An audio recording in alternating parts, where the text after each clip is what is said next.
Hi everyone, welcome to our channel. I'm Miranda. And I'm Michelle. And today we are talking about the Eisenhower Decision Matrix. So, right. It is a great time management tool, and you can use it at work or at home. Mm-hmm. And we're going to talk about it today, right? Yeah. Okay. And kind of how it came to be, and then like how it's used. Right. So I guess it started with Eisenhower. Right. So Dwight Eisenhower, many of you know him as Supreme Allied Commander during World War II, all forces in the European theater. He was also president. Right? Yeah. He was also president. And he developed this matrix during his time in the Army. And he would utilize it with his chief of staff every day, General Walter Smith. People know him as Beetle Smith. They would sit down together every morning at breakfast and go through the tasks of the day. And this is how this decision matrix came to be. In later years, Eisenhower would take it into his presidency, and then the author Stephen Covey took it and sort of jazzed it up a little bit and put it in his books, his leadership books, multiple books, but first appeared in the 7 Habits of Highly Effective People. You've probably heard of the book. Yeah. But this, if you go into Google and you type Eisenhower Decision Matrix, you will see 1,000 of these pop up, and some of them are in pie charts, some of them are in these quadrants, some of them are colored, some of them are blank. You can even buy them on Etsy. People have like fancy script and things. Yeah. But we wanted to talk about it today because I found people use this and they don't even know what it is. They do it on a regular basis, but they don't realize where it came from, or that leaders have used it forever, right? Yeah. I mean, they really have. It's nothing new. And even for Eisenhower, it wasn't new. He just kind of tailored it more to him, right? Yeah. But the leaders have been using some version of this, I would probably say, for hundreds of years, if not centuries, right? So we decided that we're going to go through it today because we both use it in our work, in our home life. It is a great time management tool. Yeah. And I would bet probably most of you already use some version of this and you don't even realize it. So, okay, so here is our version of it. And our very technical version with our washi tape, right? But you can do this in any way that works for you, right? But the main concept of this decision matrix is that you have 2 columns here, right? And these are for things that are urgent and then not urgent. And then down the side is important and not important. And then what you want to do is sit at the beginning of your day or the night before and go through your tasks for the day and put them into these 4 categories. So, so to give you an example, we were talking about this earlier about what a day might have looked like for General Eisenhower during World War II, right? He's sitting down with General Smith and they're having breakfast and they're having their coffee and they're trying to figure out what they're going to do, right? So if you think about something that may be important and urgent, most people feel like that is, boy, for General Eisenhower, that must have been something, planning for D-Day or, something like that.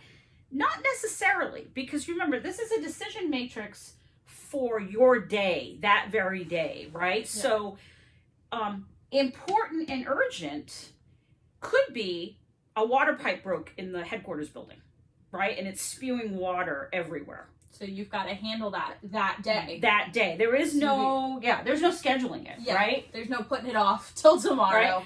Right? But that's not necessarily something Eisenhower would have done. Yeah. Right? That's something that could be delegated. This isn't necessarily the major, because I feel like it gets the rap of like whatever is in this category, urgent and important, like that person has to handle, like, oh my gosh, like that's just, it's important and urgent.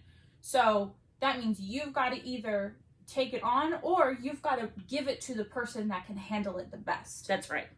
That's so right. you're not using this as a, because I feel like a lot of times it gets the rap of like important and urgent is for the leader, and then not urgent and important is like, well, schedule it for a later day, and then delegate or get rid of it. But it doesn't necessarily break down like that, Right. because something that's not important and not urgent, like there's a pizza party, and Right. but so that's not really that important and it's not really that urgent. But if there's a morale issue, right, you have the whole team is like really down in the dumps, that might be like something you need to go to. So That's that right. makes it something that he's got to go to. And urgent, right? Because it is something that's happening today, and because there's a significant morale problem, well, yeah, I need to take that hour or 2 hours out of my day, and I really need to go to that. Yeah.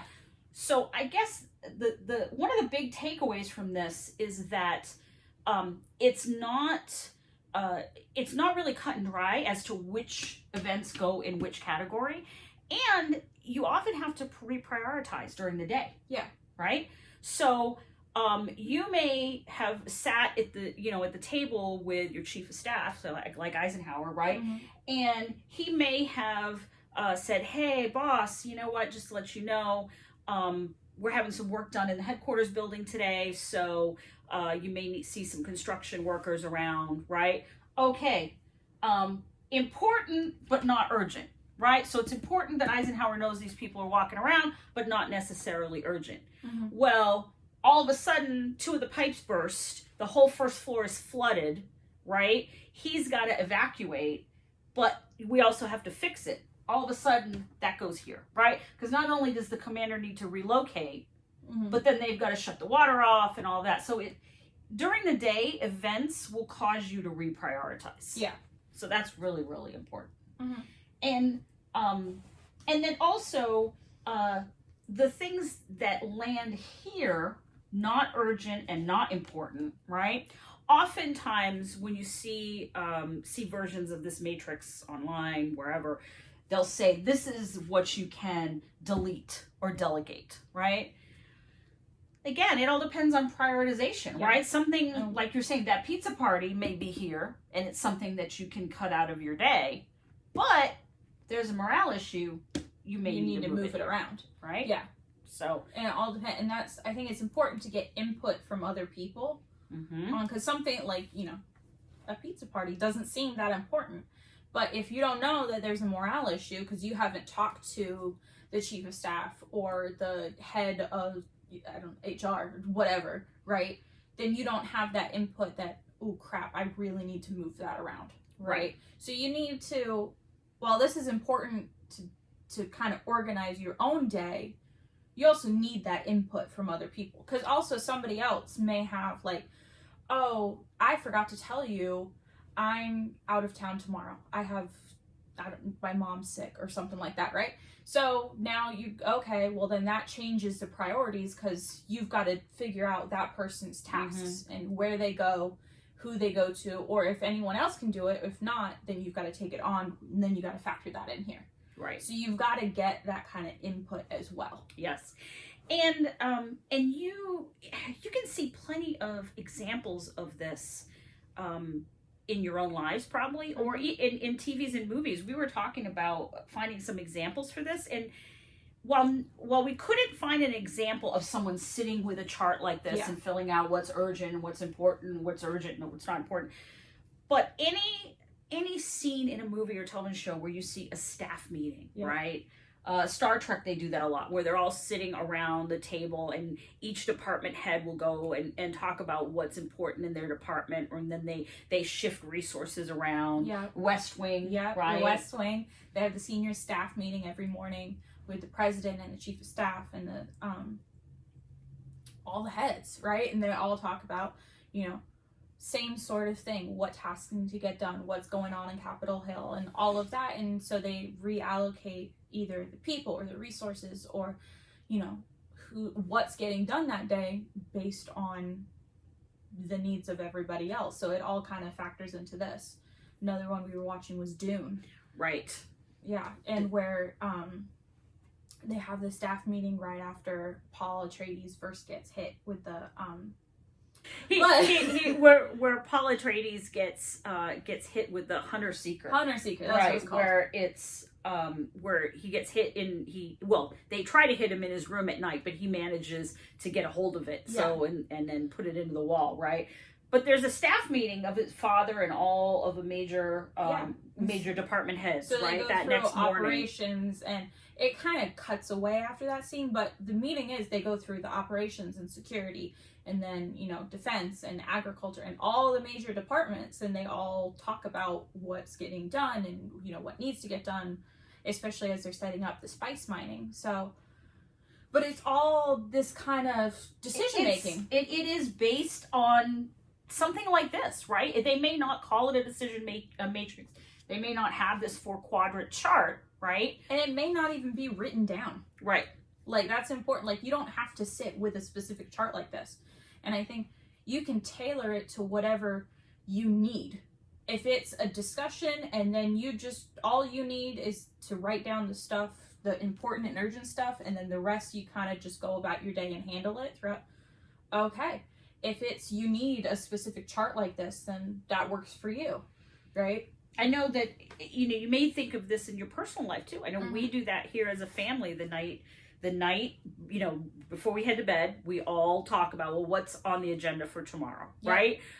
You may have a calendar on your refrigerator, right? Who's working on what day, who's going into the office, who's staying at home, who has a doctor's appointment, who has something after work, right? All of those things, and we shift our priorities around, who needs to be where when, we have medication we need to pick up, who's going to be around that area during the time the pharmacy's open. Yeah. The same sort of thing here. And then you prioritize as stuff pops up. Like, you're sitting at home and, oh crap, the sink exploded. So, like, who's home that can call the plumber and get the plumber there and then be there, right? Right. And, well, I can call the plumber, but I have to be at work at 2:00. So mom's going to be home for the actual plumber to be here, right? And you're kind of moving around things as the day progresses. Because something that may have started on, we were going to have dinner plans tomorrow night, but the sink burst. And now the dinner plans have moved around, right? And, yeah. Exactly. And I think one of the important things about using something like this as a leader is that if you don't, your whole day is just happenstance, right? Yeah. So you're basically not reporting to, but you're actioning the person who's screaming the loudest at you. Yeah. Right? So if someone is screaming the loudest or getting that squeaky wheel, right, maybe in whatever it is that they have, maybe in the not important and not urgent column, right? But because they're screaming the loudest, it seems like it should be over here, right, in the urgent and important column. So that's another thing that helps you with your day, to try to prioritize and not constantly just be responding to the squeaky wheel. Because when that happens, when you spend your day in the not urgent, not important column, all of this other stuff is just falling through the cracks. And it comes back to bite you normally. Yeah. Right? So we wanted to really talk about this today because it's something that I think a lot of people overlook, right? A lot of people overlook this, but it's really important. And as a leader, and not just as a leader in the workplace, a leader in your family, and your church, and in your social life, whatever. It's really something that you should think about and make a conscious effort to really employ. To make it like a habit, and then it goes from a conscious effort to an unconscious habit. Yes. It's something you just do. And it just makes life run a lot smoother, like she was saying, either professionally or personally or whatever. And you can mix the two. Like, you can have this be both your work stuff and your personal stuff. Yes. And you just mix it together if that's what works for you and for your life. Absolutely. But it definitely, because time management is one of those things, like, if you can rock time management, life just runs so much smoother. Yes. All right. Yeah. I think that's it, right? I think we talked about the Eisenhower decision matrix. and its importance. Yep. And I think that's it.